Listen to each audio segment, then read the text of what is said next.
Hello again, Andy with Handy Andy Handyman, Handy Andy On Demand, and we are out in Roswell today running through a cedar-sided home in one of the neighborhoods. And, cedar, it's really hard to get contractors to actually know how to install cedar the right way. We looked at a job this morning that was fairly new work, and they just nailed straight through it. So even though the customer had just spent a ton of money, all that cedar siding is going to split. So whenever you spot repair cedar siding or you're doing a whole wall, you drill it first and then hand nail it.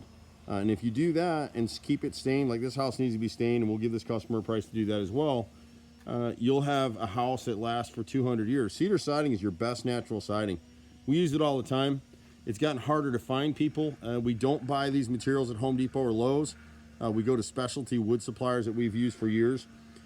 It's hard to get good guys to do this stuff. It really is. And you'll see the stuff that goes on. So this corner board right here, this customer had this replaced by somebody, and you can actually see they tried to do an angle cut, but it's too shallow. That's probably a 30-degree angle instead of a 45, and it's actually cut so that when the caulk fails, the water's getting directed where?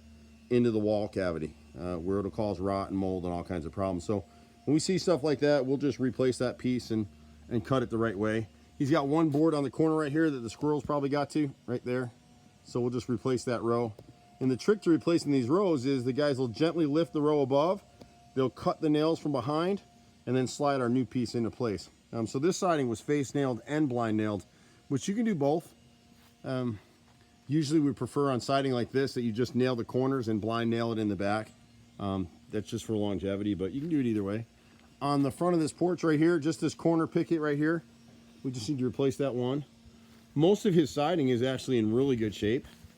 And that's the thing about it. Cedar, you can ignore it for years, and it's got about a 30-year lifespan before you get into replacements, which is about where he is now.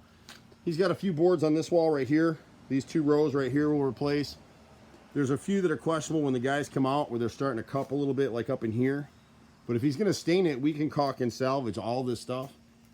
When you go back above the roof line over here, it's going to be a little hard to see in the video, but he's got about 12 rows over that roof, and it's hard to see the cupping and the angle in it. But from where that fascia board comes all the way down to the corner, those need to be replaced. He's got a new roof on the house, and it's so hard to stay on top of this stuff. You just need to blow this off. The things that you won't see are, like, people get these gutter helmets put on their houses all the time. Usually they toss it in for free or at a discount as part of the roofing job. But what they don't tell you is you've got to hand clean that edge every year, and if you don't, you're gonna have trouble with it. On this left side wall right here, he's got the bottom 2-3 rows right here will need to be replaced. The rest of it I think will clean up and be salvageable. The back of the chimney, he may want to have us do this. You can actually see at the back of the chimney they put Nichihana siding up here, and it's chipped at the bottom. Those bottom 3 rows need to be returned back to cedar again, and they've done the same thing. They might have done this when he bought this house, I don't know. You'll see some on the roof side over here in a second. If you look underneath that shrub over the roof line, you'll see in this corner right here, you'll see the notch in the Nichi. So Nichihana siding is a hardy plant competitor. It doesn't hold up in areas that are prone to a lot of water, so we don't really use it that much. This wall over here, he's got 7 rows from the bottom up, and then there's a partial piece up in here that the guys will replace as well.